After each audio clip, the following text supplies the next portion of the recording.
যে মালসা ভোগটা হয়,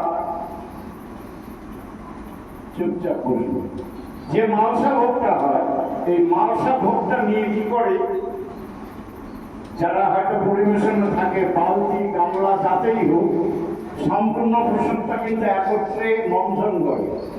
দেখো সেই প্রসাদের যে স্বাদ তুমি এমনি নিয়ে বসে খাও, ওই প্রসাদের স্বাদ পাবে না। কিন্তু আমরা বলি গাপ্পা প্রসাদ।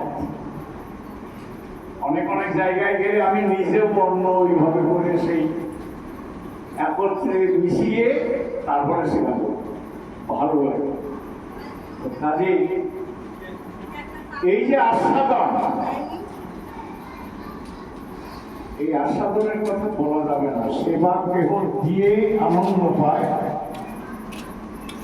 আবার অনেকে নিয়ে আনন্দ পায়, দুই রকমই হয়। কেননা চৈতন্য চরিতামৃতে কৃষ্ণ দাস কবিরাজ গোস্বামী কলম দিয়েছেন এক জায়গায়, তিনি লিখেছেন, জিহ্বার লালসে জীব এটি অতি ধায়, উত্তরপুরে কিন্তু কৃষ্ণ নাই পায়। জয় জয় নিতাই। তাহলে দেখেন, প্রসাদ যে নিবে, তাহলে প্রসাদের মাহাত্ম্য কি কমে গেল? কখনোই না, প্রসাদের মাহাত্ম্য কমে নাই। আমরা রেডিমেড শিল্পী হয়ে যাই। নিয়ম হলো, যদি কোথাও আমরা ভোগেই যাই বা কোনো সাধু সেবায় যাই, যে কোনো একটা জায়গায় কোনো একটা সময় যাই, সেখানে গেলে গোবিন্দের নামে কিন্তু কিছু আমাদের করা কর্তব্য, বা আমার মহাপ্রভুর ভোগ হলে প্রভুর নামে কিছু করা কর্তব্য। অর্থ দিয়ে সব হয় না, সামর্থ্য দিয়েও অনেক কিছু হয়। এখন আমি গৌর ঠাকুর যদি মনে করি আমি ভোগ লাগাচ্ছি, আমি বেশি এখান থেকে পূর্ণ পাবো এই ভোগ দিয়ে। হ্যাঁ, বিনা যায় দুটো তুলসী পাতা তুলসী মঞ্জুরি তুলেছে, তোমার মাছ গিয়ে হয়তো যে এই জায়গাটা একটু গোময় দিয়ে মিশিয়ে দিছে, পূর্ণ কিন্তু যদি ঠাকুর দেয়, প্রভু দেয়, সবারই সমান্তর অবস্থাতেই কিন্তু তার কৃপা হবে, যদি সে কায় মনোবাক্যে প্রভুর চরণে নিজের আত্মনিবেদন করে। এই হলো হিসাব। তাই শ্রীনিবাস প্রভু কি করেছেন, তিনি ওই মন্দিরের সেবাই সেবা দিয়ে, ভগবানকে সেবা দিয়ে ভক্তগুলো শুয়ে আছে, উনি চামর ব্যঞ্জন অর্থাৎ পাখা দিয়ে বাতাস দিচ্ছে।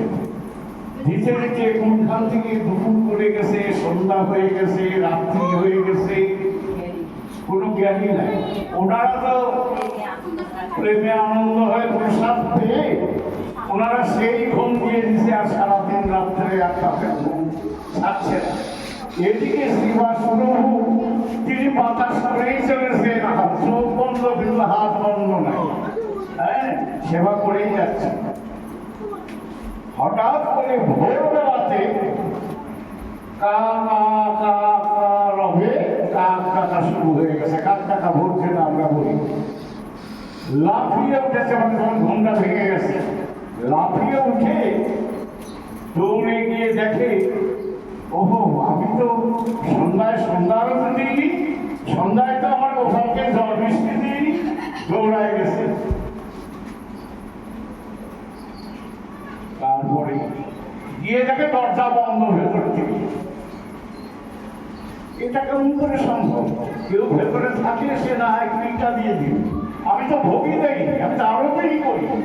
তাহলে এই দরজাটা দিল। উনি ওই দেওয়ালের সঙ্গে মাথা ঠোকাচ্ছে, খালি বলছে, প্রভু তুমি আমাকে বলো প্রভু, আমার কোথায় তুলা পড়লো, আমি তোমার সেবা থেকে বঞ্চিত হয়ে গেছি। সারান্ন সেবা আমি তোমাকে দিতে পারি না, এটা যদি নাই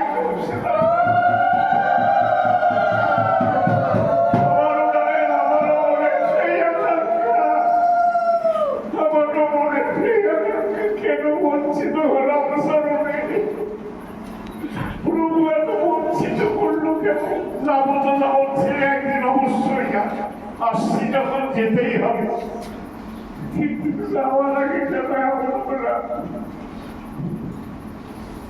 সেই শ্রীবাসু ওইরকম মাথা ঠোকাতে ঠোকাতে কি করবে গোপাল গোপাল আসতে করে খুলে সে বলছে শ্রীবাসকে আমি নিজের সেবা নিজেই করে নিয়েছি, তুই যে বয়ামের মধ্যে আমার জন্য নাড়ু টাড়ু সব দিয়ে গেছিস, আমি দেখলাম যে আমার থেকে আমার ভক্ত বড়, তুই তো ভক্তকে সেবা দিয়ে তাকে ব্যঞ্জন করছিস, তুই তো ব্যঞ্জন করছিস, তুই তো ভক্ত সেবা দিচ্ছিস, আমি কি করে আবার তোকে মনে করে দিয়ে আমি আমার সেবা আদায় করি? আমি তো বলেইছি যে ভক্ত আমার মাতা পিতা, ভক্ত আমার গুরু, ভক্ত আমার নাম রেখেছে মানুষের কল্পতরু, তাহলে আমি ভক্তের হাতে খাই, ভক্ত না দিলে উপবাসী খাই। তো আজ ঠাকুর যদি কোনো ভক্তকে এইরূপ কৃপা করে তাহলে কিন্তু মহারাজ কোন চেতন বোধ বলে থাকে না। যাই হোক, এ জন্মে আর হলো না, কখন বিদায়ের ঘন্টা বেঁচে যাবে, আবার ঘুরে চলে যাবে। গ্রন্থখান বিলম্বনে একদিন এখানে কিনে পাঠ করতে পারি, ঠাকুর করলে খুব পুরানো আমার সংগ্রহ হয়ে গেছে, যে কি পরিবেশ পরিস্থিতির সৃষ্টি হবে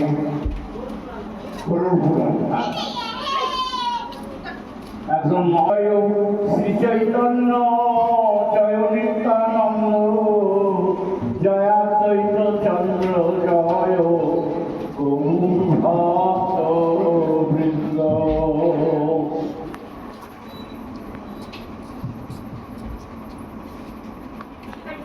এই মতো চলি আইলা যাতে পুরো গ্রামে পড়াহ ঠাকুর দেখি করিল প্রণামে। নিত্য গীত কইল প্রেমে অনেক শ্রবণ, সেই রাত্রি ইচ্ছা করিলা গমন। কটক আইলা সাক্ষী গোপাল দেখিতে, গোপাল সৌন্দর্য দেখি হইলা আনন্দিতে।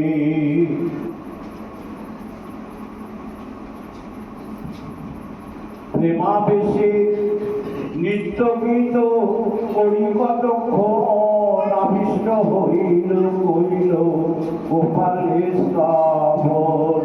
সেই রাত্রি তাহা রহি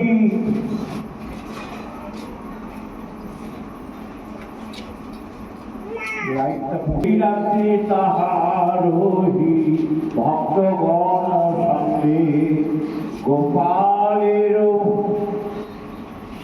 গোপালের পূর্ব কথা শুনে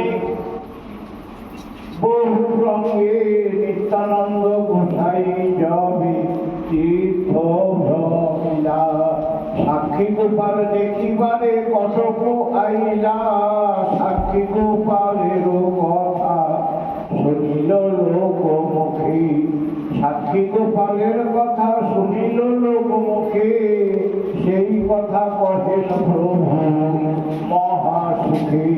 পূর্বে বিদ্যানগরে দ্বৈত ব্রাহ্মণ, তীর্থ করিবারে দহি করিলা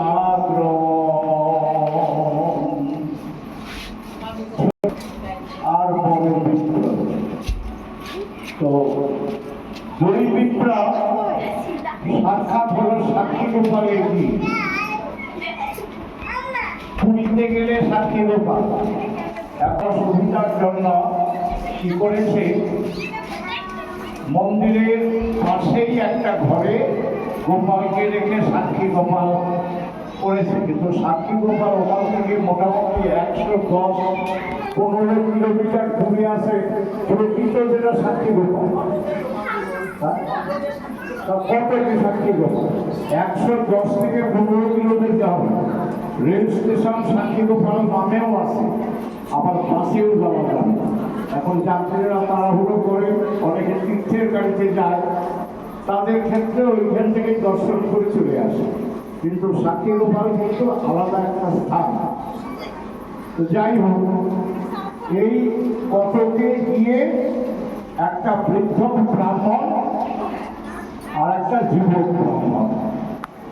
এইবার বৃদ্ধ ব্রাহ্মণ তিনি খুব কষ্ট পাচ্ছেন, দর্শন করা বা ঘোরা ফেরা বা যা কিছু খুব কষ্ট পাচ্ছে।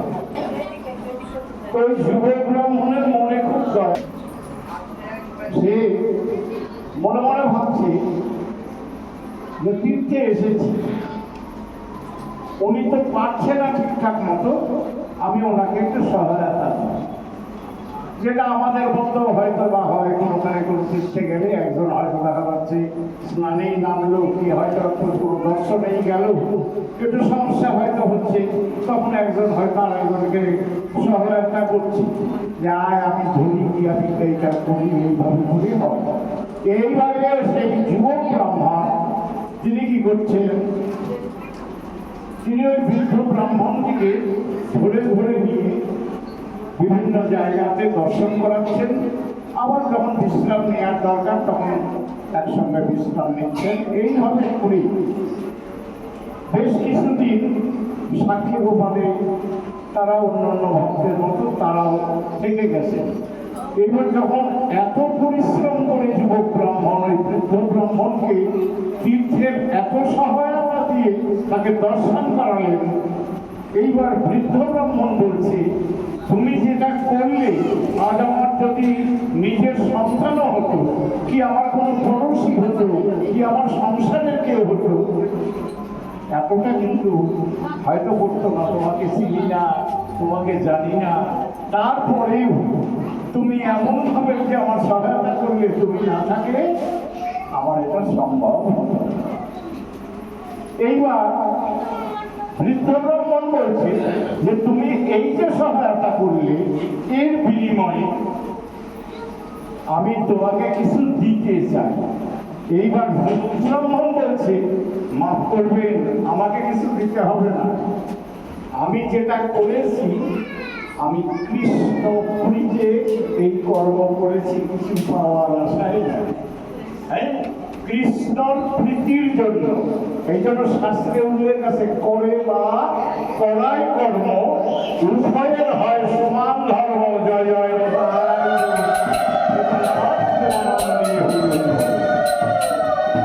তাহলে আপনারাও করবেন, আপনারাও করবেন। কোনো জায়গায় যদি কোনো সময় কোনো কিছু দর্শনে বা কোনো তীর্থ পর্যটনে যেখানেই কোনো না যান, সঙ্গীদেরকে ভেবে যাবেন না।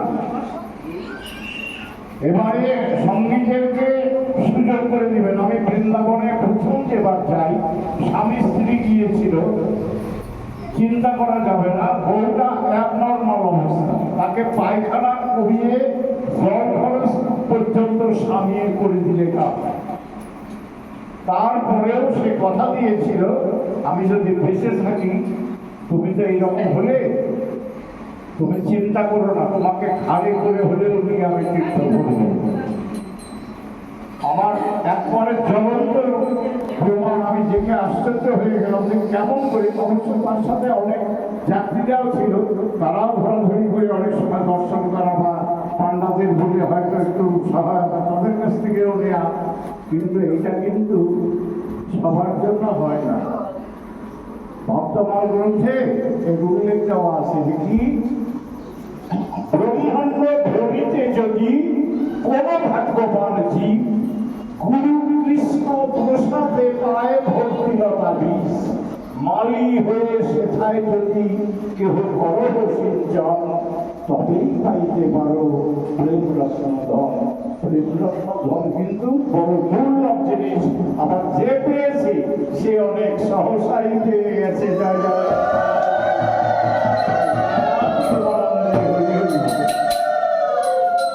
তাহলে দেখুন, কার ভাগ্যে যে কখন কোনভাবে ভগবত কৃপা হবে এটা কিন্তু কেউ বলতে পারবে না। পূর্ব জন্মে থেকে যদি কিছু সংস্কার করে না রাখা যায়, তাহলে পাওয়া যাবে না। পূর্ব জন্মে থাকে যদি কুসংস্কার, দেখিতে শুনিতে হয় তার বৈষ্ণব আচার। বৈষ্ণব আচারে সহসারে হবে না, এর জন্য অনেক ত্যাগ প্রতীক্ষা সহ্য করতে হবে, তবে যদি সেই কৃপা লাভ করা যায়।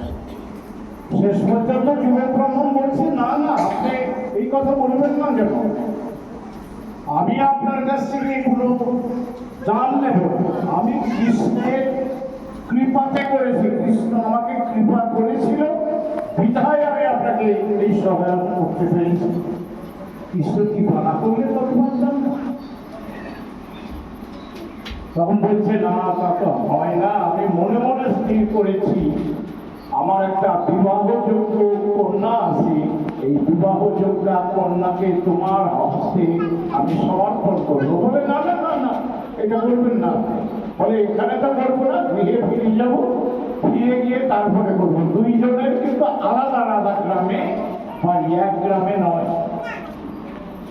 তারপরে অনেক বাদাবাদি দুইজনের মধ্যে হয়েছে যদিও, তারপরে ওই ব্রাহ্মণ চলে আসছে, ভুলে গেছে দুইজনের কথা ভুলে গেছে। বৃদ্ধ ব্রাহ্মণের মনে নাই যে আমি কন্যাদান করবো, সে কথা বলে আসছি কাজেই। হ্যাঁ, তো এখন যখন ওখান থেকে আসবে, আসার আগে যখন দেখতেছে আপনি করে আর ছাড়ছে না, তখন এখন বলছে যে সত্যিই তুমি কি আমার করে তোমার কন্যাকে দিতে চাও? বলে, হ্যাঁ। আমি অকুলি, আমি অবিদ্যা, তাহলে কি সম্ভব? বড় হবে আজকে যেমন হয়েছে, বেয়াদবি নেবেন না, আমিও কিন্তু সেই দলের একজন। আজকাল আবার কিন্তু কালো তিলক আর সাদা তিলকের খেলা হয় সব জায়গায়। তিলকের তত্ত্ব একদিন বলবো, আমার ইচ্ছা আছে, যদি গোবিন্দ সেই সুযোগটি দেয়।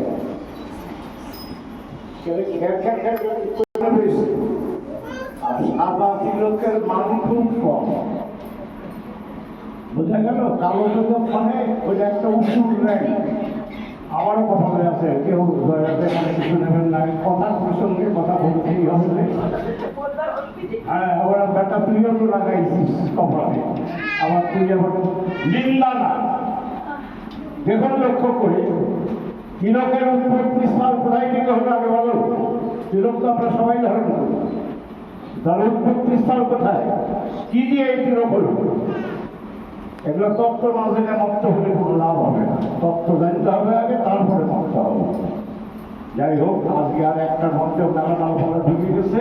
যেমন দেখো, আমরা আপনাদের এখানে আসি, এসে সবাই মিলে বলি, কি বলি?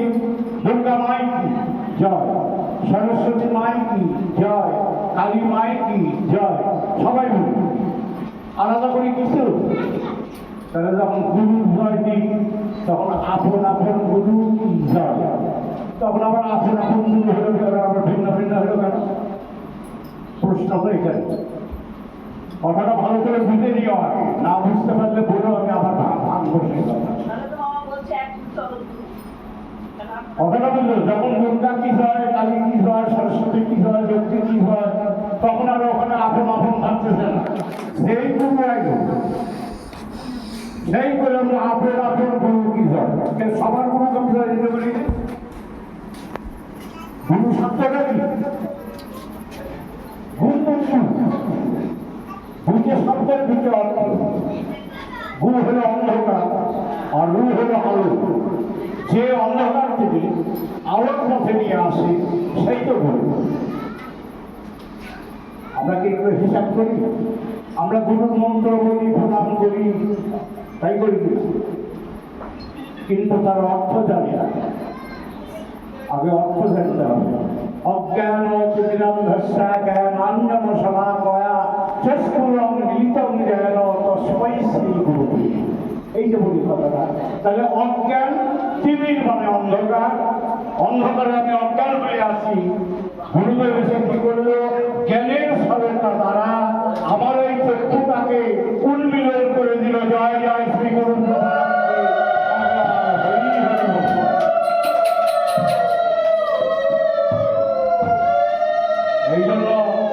আমার ভগবানও বলেছিল নারদকে, আশ্রয় লইয়া ভজে তারে কৃষ্ণ নাহিতে যে আর সব মরে আমার। একটা আশ্রয় করতে হবে, আমার এই নামটা হলো আশ্রয়। এখন যদি নামটা নিয়ে আমি তাকে তুলে তুলি আর দেখি যে ঘোষপাড়ায় যখন হরিবসর হয় অনেক ভক্ত আসা সেবায় বসে আমাকে ডাকেই দেয় না, ওখানে নিয়ে তবু একটা ডাকে নিয়ে এসে তাকে মন্ত্র দিয়ে হাত শুদ্ধ হয়ে গেছে, সাইনবোর্ড লেগে গেছে।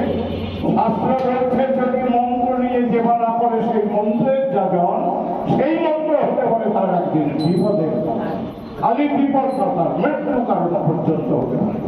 শাস্ত্র মিথ্যা হবে না। কেউ যদি বলে কথাটা মিথ্যা বলবে বলতে ঠাকুর, আমি গ্রন্থ খুলে দেখাই দেব। আমি হাতিয়ার কথা মানে হাতিয়ার ছাড়া কথা বলি। তাই শেষ পর্যন্ত যখন একেবারে নাশক বান্ধা হয়ে গেল বৃদ্ধ ব্রাহ্মণ, তখন যুবক ব্রাহ্মণ বলছে যে যদি সত্যি তুমি তোমার কন্যাকে আমাকে দিতে চাও তাহলে তুমি এক কাজ করো, গোপালকে তুমি আগে সাক্ষী করো। যে আমি ফিরে যায়, তুমি যদি আবার এখান থেকে ঘুরে যায় আবার কথা উল্টায় ফেলো, আমার এত লোক নাই যে তোমার মেয়েকে আমি বিয়ে করবো। কিন্তু তুমি যখন একেবারেই না সর্বাঙ্গা, যখন তুমি ছাড়ছই না, তখন গোপালকে সাক্ষী করো। এবার গোপালকে যখন সাক্ষী করছে তখন বলছে গোপাল তাহলে এখন কি করবো, তুমি শুনে রাখো। এবার গোপাল বলছে তুমি সাথে চলো, সাক্ষী তো করলো। গোপাল বলছে এখন যাবো না, এখন যাবো না, পরে যাবো। তখন বলছে তুমি কিন্তু সাক্ষী থাকলে যখন তোমাকে আমি ডাকবো প্রয়োজনে তখন কিন্তু তুমি যাবে। এইভাবে করে যাই হোক দুই ব্রাহ্মণ ফিরে আসলো। ফিরে আসার পর না বললেও শব্দটা হচ্ছে। অনেকদিন পরে হঠাৎ বৃদ্ধ ব্রাহ্মণ ভাবছে আমি তো মনে হয়ে গেছে, আমি তো কথা দিয়ে আছি যে ফিরে এসে আমি কন্যা সম্প্রদান করবো। এবারে যুবক ব্রাহ্মণ মনে ভাবে যার যার গ্রামে সে চলে গেলাম, কিন্তু এখন উনি কি বেঁচেই থাকে ওটা মরেই গেল, আমার তো খবর নেওয়া দরকার ছিল।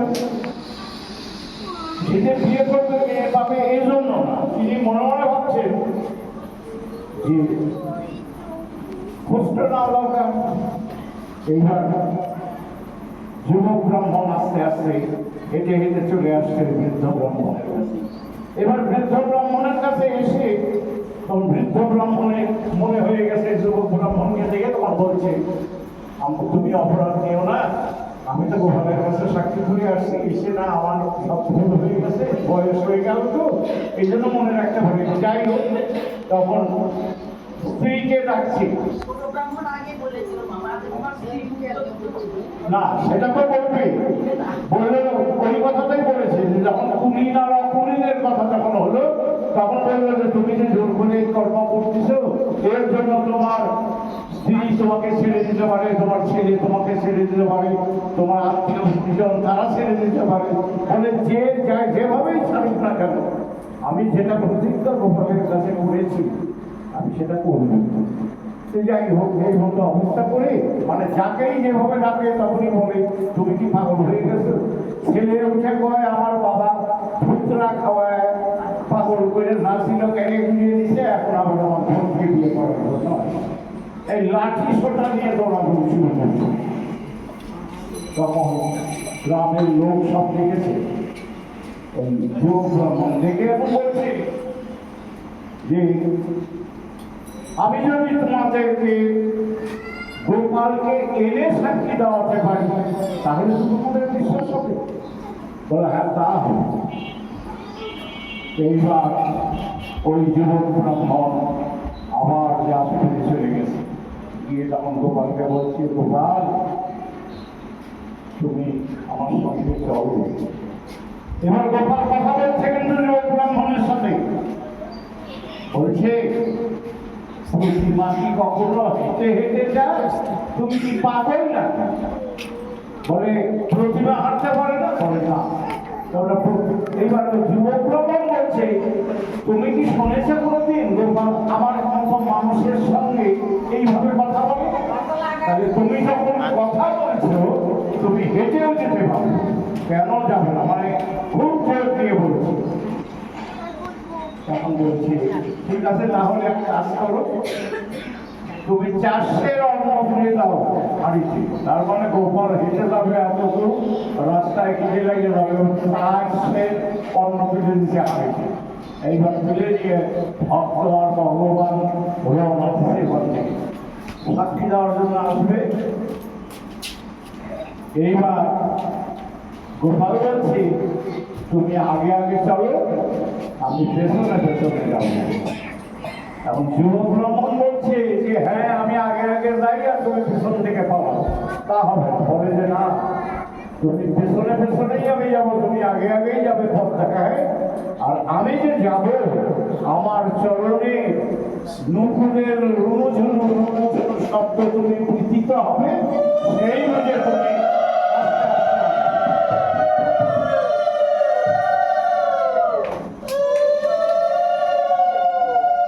এই অবস্থা করি। গোপাল আসছে আর বলে দিও দেখো তুমি যেন উন্নতি আমাকে না দেখো, তুমি যদি উল্টো মুখে ফিরেছে দেখো যে গোপাল আসবে কি আসবে না, তাহলে কিন্তু আমি সেই স্থানেই থেকে যাব, আর কিন্তু যেতে পারবো। এইভাবে করে সবই তো ঠাকুরের লীলা। গোপাল আমার পেছনে পেছনে যাচ্ছে, যুবক ব্রাহ্মণ আগে আগে যাচ্ছে। যেতে যেতে বালুকাময় রাস্তা, আমার গোপালের চরণের কবলা পর্যন্ত মানে ঢেকে যখন যাচ্ছে তখন আর রুনুঝুনু শব্দ আর হয় না। বেশ কিছুদিন দূর তাও গেল, যাওয়ার পর এখন মনে মনে ভাবছে বাবা এতগুলো লোককে ভুলে করে লেখাপড়া করে দিয়ে আসছি, যে গোপালকে যদি নিয়ে এসে সাক্ষী দিতে পারি তাহলে পরে আমি ওই কন্যা গ্রহণ করবো। আমাকে এইভাবে করে মাঠ ভোট করে আমাকে তারা দিল। দেখি হঠাৎ করে পেছনে যেই তাকালো গোপাল কিন্তু একদম স্ট্যাচু মতো দাঁড়িয়ে গেল। যদিও ওই গ্রামে মোহনায় এসে কিন্তু এই ঘটনাটা ঘটল। যেমন আমি যদি মনে করি আমার এই ঘোষপাড়ায় আমার কালী মায়ের মন্দির বা স্থানের কাছে এসে দাঁড়ায় গেল, তাহলে তো মল্লিঘাটেই বসে। এইবার গোপাল বললো তুমি চিন্তা করো না, আমি আর যাবো না, তুমি যাদের কি বলে এসেছো তাদেরকে তুমি আমি সেখান থেকে এইভাবে করি ভক্তবৃন্দ সবাইকে নিয়ে গেল। নিয়ে গিয়ে গোপাল আমার সাক্ষী দিল, বলল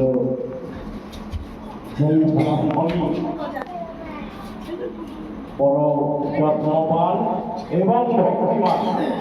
এবার ছোট ব্রাহ্মণ বলছে গোপাল শোনো, কন্যা পাওয়ার লোক নাই, কিন্তু যেহেতু তোমাকে আমরা দুইজন সাক্ষী করে রেখে গেছি এবং আমরা দুইজন একনিষ্ঠ ব্রাহ্মণের যে বাক্য নষ্ট হবে আর তোমার যে গোপালের মহিমা, সেই মহিমা ঠিকঠাক থাকবে না, তাহলে জগতে অখ্যাতি হবে। কাজেই এই কথা লক্ষ্য করে তুমি এইবার সাক্ষী দাও।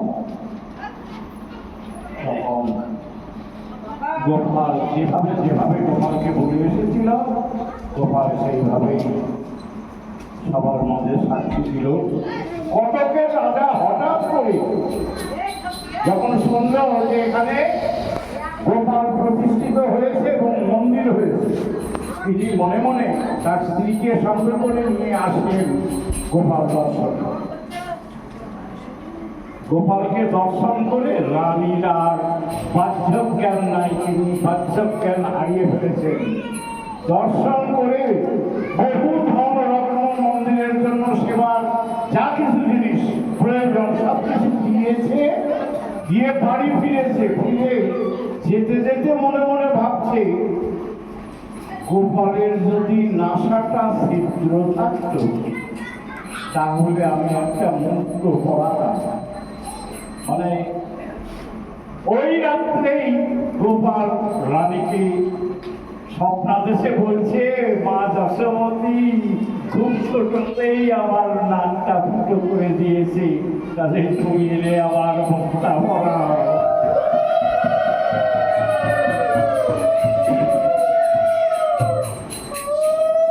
এই হলো আমার গোপাল চরিত। তাই শাস্ত্রে বলা হলো, ভক্তির ভগবান যদি একনিষ্ঠ ভাবে তার ধ্যান বা তার আরাধনা করা যায়, সে কিন্তু মোটেও ভক্তি দেয় না। আমার আজকে এত আনন্দ লাগছে, আমার বাড়ি থেকে বাড়ানোর আগ পর্যন্ত আমার গৌরবের যে আমার এত কৃপা করলাম, কিন্তু এখন কোনো কষ্ট নেই, আমার কোনো কষ্ট নাই। তোমরা সঙ্গে আসো, তোমার এই ঠাকুরের কাজ করে যেতে পারি।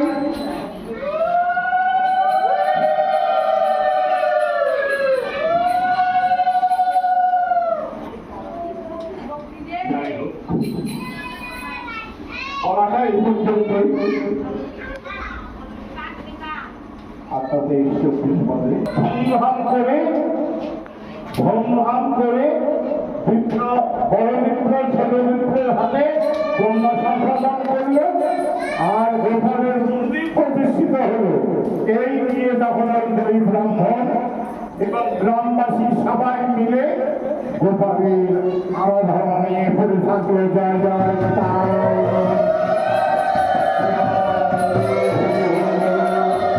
এইখানে চৈতন্য চরিতামৃতে যে রহিল অমৃত লহরী, ভগবান হরি সবাই একবার বলুন হরি হরি। জয় জয় তাই। প্রেমানন্দে একবার হরি হরি।